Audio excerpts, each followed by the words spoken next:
What is going on, everyone? My name is Andy. Welcome back to another FPL video. In this one I'm going to discuss double game week 25, which has now been officially confirmed. Which teams are doubling? What does that look like for the future? Which teams are going to blank in 29? How does that fit into chip strategy and all that good stuff? So if you find it useful, make sure to give it a like and hit that subscribe button. Otherwise, let's get into it. So double game week 25 has now been officially confirmed. We know that two teams are going to double, and those two teams are Liverpool and Aston Villa. So Liverpool will play against Wolves at home and Aston Villa away. And then Villa will play against Ipswich at home and Liverpool at home. And I quite like both of those double game weeks. Obviously, Liverpool, best team in the league. They're favourites in pretty much whatever match they go into. And most people are already tripled up because of the double in 24. And then for Villa, of course, they've got to play Liverpool, which is not ideal. But at least it's a home game. And it's coupled with another really good home game against Ipswich. So I quite like that double. And I think most people should probably have 4 to 6 players from those two teams, including managers as well. And I'll talk about that a little bit more later on. In terms of blank game week 29, because the Carabao Cup fixtures are now finished, we know which matches are definitely going to be on, or at least the Carabao Cup semi-final matches are finished. So if you've got players from any of these teams, they're definitely going to play in 29. So Everton versus West Ham will be on, and so will Ipswich versus Forest, Man City versus Brighton, Southampton versus Wolves, Bournemouth versus Brentford, Arsenal versus Chelsea, Fulham versus Spurs, and then Leicester versus Man United. If you've got players from any of those 16 teams, they'll definitely play in 29, unless, of course, they get injured or there's a weather postponement or something like that. In terms of the matches that are going to be off, it's Newcastle versus Crystal Palace and Aston Villa versus Liverpool. Because Newcastle beat Arsenal in the Carabao Cup and Liverpool beat Spurs. If you've got players from any of those four teams, they won't have a fixture in game week 29, although there is a bit of a caveat. I saw James from Planet FPL tweet about this. If you're not already following him, make sure you do. He said a gentle reminder that Newcastle versus Crystal Palace is not a confirmed blank in 29 until either it's been given a new date or until either side reaches the FA Cup quarterfinals. So if both of those teams are out, Newcastle and Palace, before the quarterfinal stage, there is a possibility that that match could just be rearranged in game week 29. So if you look at the dates underneath, the FA Cup quarter-final date is the 29th of March. And if you go on the FPL page, the Game Week 29 deadline is the 15th of March. And Game Week 30 is the 1st of April. So there's a 2-week gap to fit in the Carabao Cup final and the FA Cup quarter-finals. So although the Newcastle Palace game will have to be moved because Newcastle are in the Carabao Cup final, potentially it could be moved into an FA Cup slot instead, if they're both out by the quarterfinals. Now, the likelihood of that happening is quite slim, and it's very likely to be a blank. And personally, any plans you make in FPL right now, I would do so thinking that Newcastle and Palace won't be on in 29. But just have in the back of your mind, there is a very small possibility that it could be. So I just want to quickly talk about options from both Liverpool and Aston Villa who are doubling in 25 that you might want to consider. With Liverpool in particular, because most people are already tripled up from 24, unless any of those players are injured, you're probably just going to keep hold of them. The interesting thing to discuss is what to do if you chose David Moyes as your assistant manager, because your plan was probably to swap him in 25 to a different double game week manager. And for a lot of people who had triple Liverpool and David Moyes, it was probably to move him to Unai Emery, which I don't mind, but some people are going to consider getting rid of a Liverpool player to get Slot instead. I think my initial instinct is not to do that and just to stick with the plan, but I also don't hate it. Like, Liverpool is so good right now, it's hard to see them losing any game. I think the best you're hoping with Unai Emery is a win against Ipswich and a draw against Liverpool. Like, Villa could beat Liverpool at home, but it's not that likely to happen. I think what's more likely to happen is Liverpool win both of those games. So I don't completely hate freeing up a Liverpool spot to get Slot. I think if you were going to do that, you probably would have just done it in 24. So I think if you've got Moyes, in most cases, you probably just stick to the plan of getting Unai Emery and not take a hit and stuff to free up a Liverpool spot. I think it's a close one, though. Like, I thought when I recorded this video, I'd be saying definitely don't do that. But given how good Liverpool are, it could just be another 2 wins in 25. So think about that carefully. Otherwise, everyone needs Salah, and most of you have him already. Trent Alexander-Arnold was not involved in the squad at all against Spurs in the Carabao Cup, but the rumours are that his injury is not that bad. If he's still fit for 25, he looks like a great option. Conor Bradley still has not started in the league apart from when Trent has been injured. And then you've probably got Gakpo, who started against Spurs, but I don't expect him to play probably in the FA Cup. And then you've got that Everton game in 24 and then the Wolves game in 25. There is a chance for rotation because you've got Everton, Wolves, and then Man City in quick succession. But I still think Gakpo is probably the second best attacker, and then Van Dijk is probably the second best defender to go for. If you've got someone like Fabianski on your bench, I probably wouldn't go for Alisson unless you're definitely going to free hit in 29. Otherwise, you might be left without a goalkeeper in 29, which is not ideal. Konate at 5.2 million, we've spoken about before, is a good value option alongside Van Dijk. And a player that I haven't talked about much, who I probably should have talked about a bit more going into 24, is Szoboszlai at 6.3 million. His stats have been pretty good this season, and he's regularly starting, did well against Spurs in the Carabao Cup as well.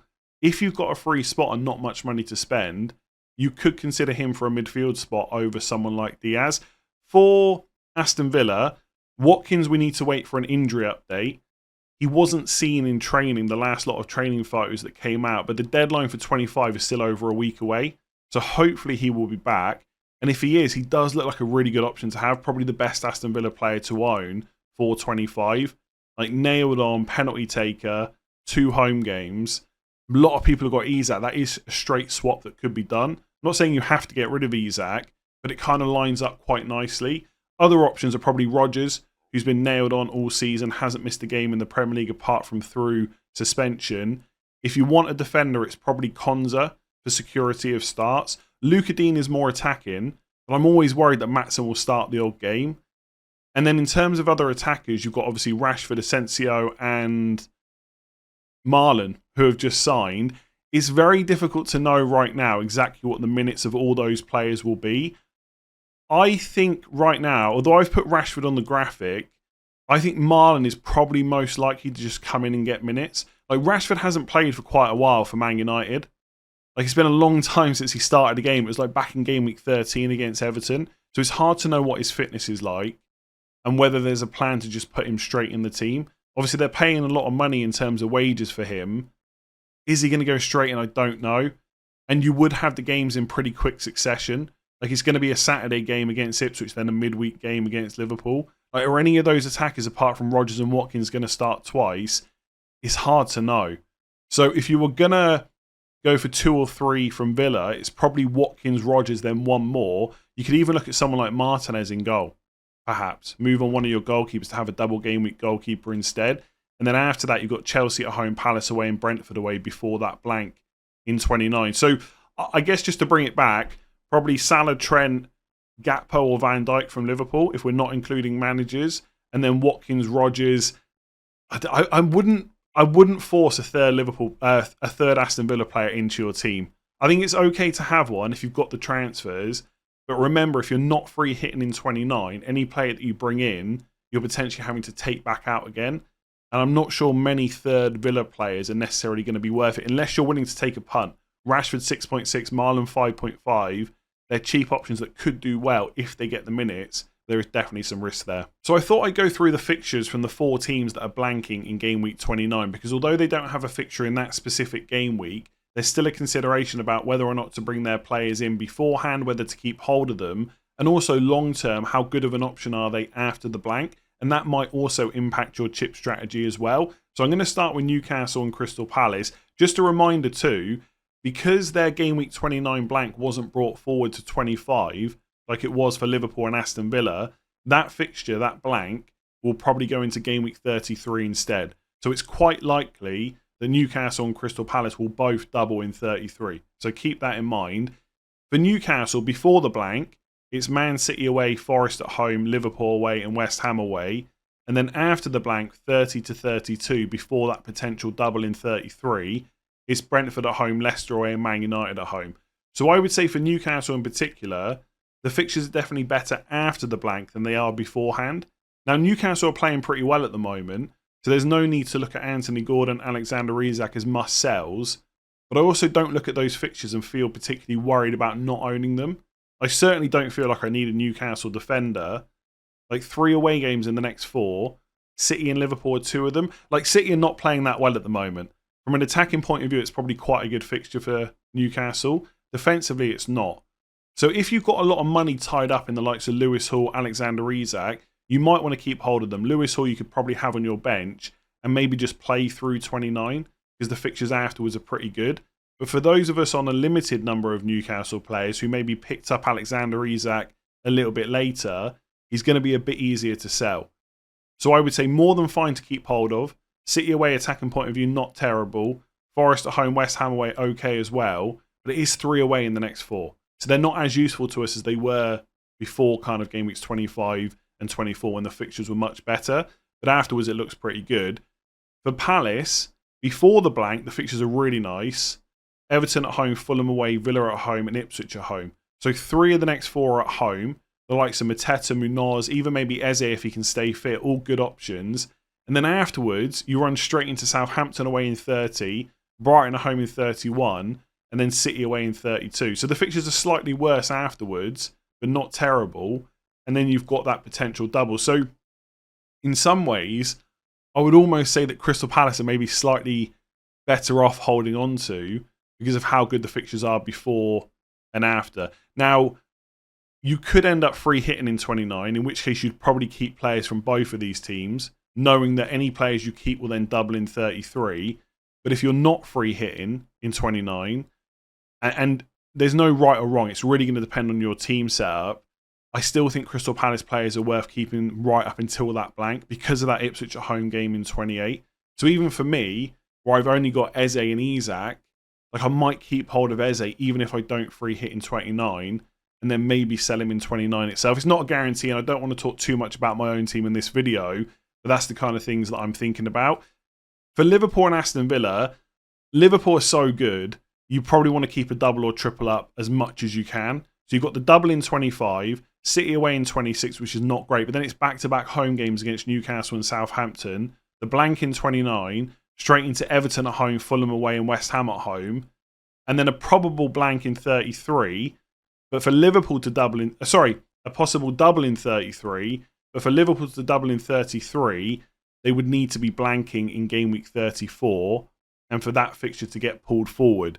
Now again, I don't want to get into this too much in this video, but obviously their blank from 29 is getting pulled forward to 25. So for them to double in 33, they'd have to get through the FA Cup, either them or Spurs, to the point where their fixture in 34 gets called off. And I think that's the FA Cup semi-finals. But given how good Liverpool are, they would be expected to do that.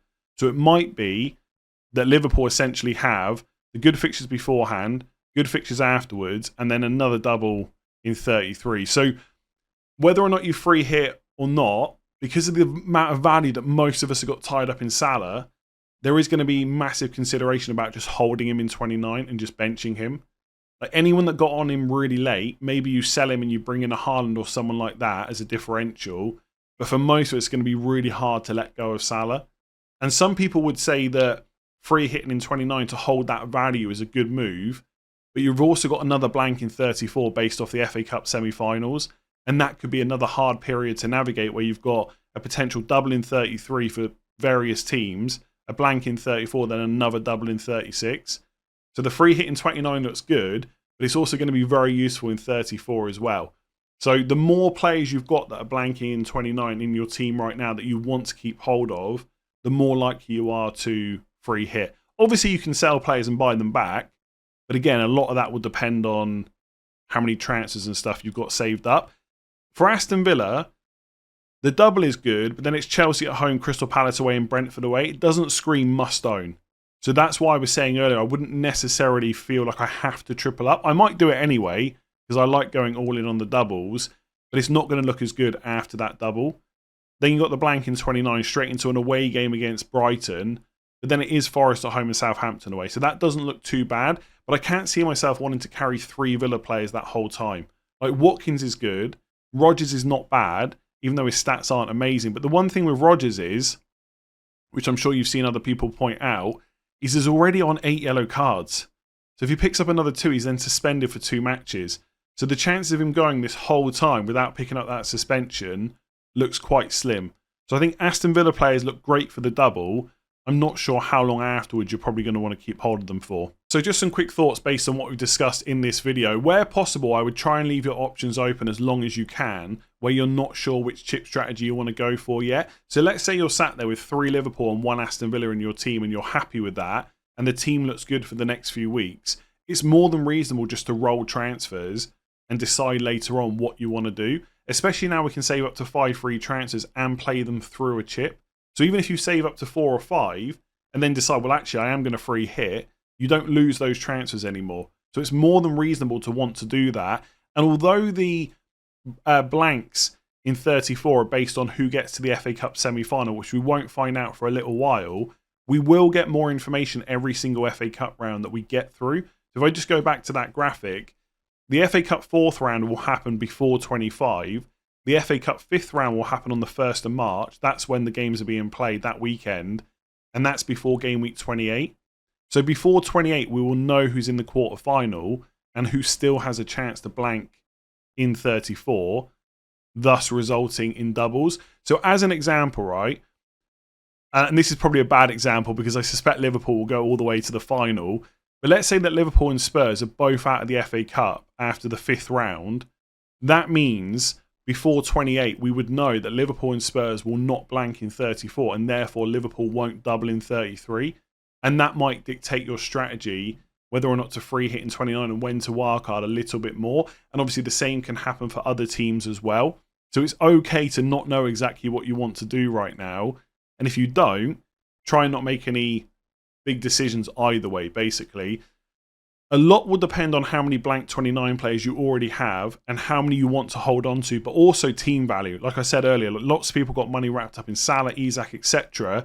For my team, I've only got Eze, who may or may not be able to stay fit, and Isak, who I got onto quite late. And if I go to the transfers page and then the list view, I got Isak for 9.1 million, and he's gone up to 9.5.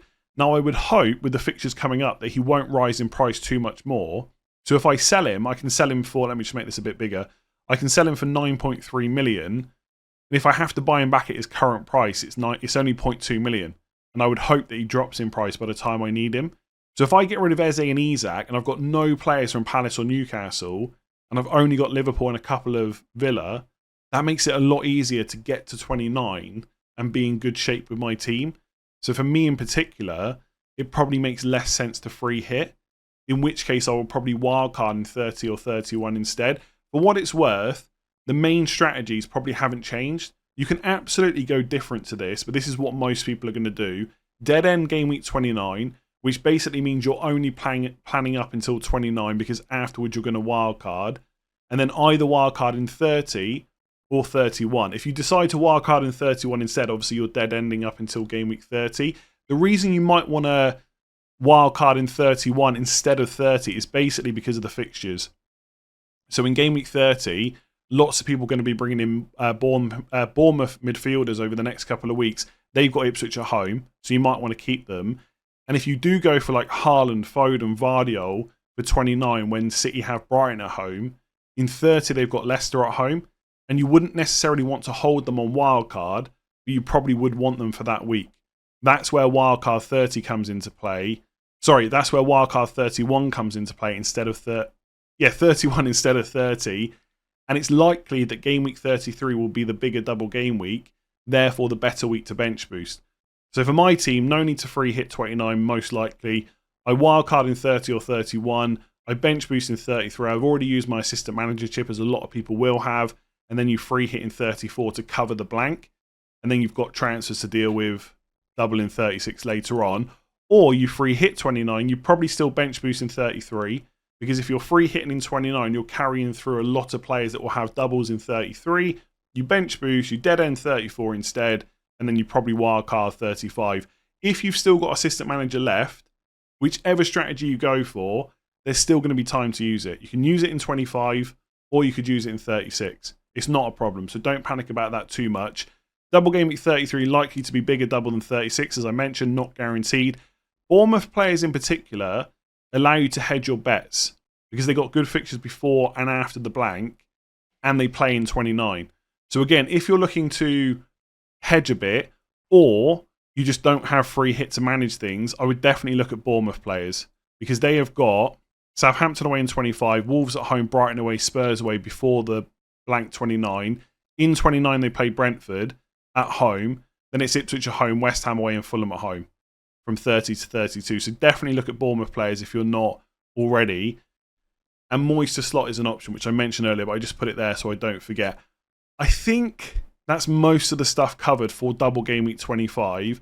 There's still a week until the deadline for 25, so anything that I've not mentioned or that needs recovering or injury updates for Watkins, I will cover in videos next week. They're going to have transfer tips, game week preview, final thoughts, all that good stuff. So leave me a comment below if you think there's anything major I've missed, and I'll try and cover it in another video. Otherwise, if that's been helpful, make sure to subscribe, hit that like button, rate 5 stars if you listen on podcast. I'll catch you again soon.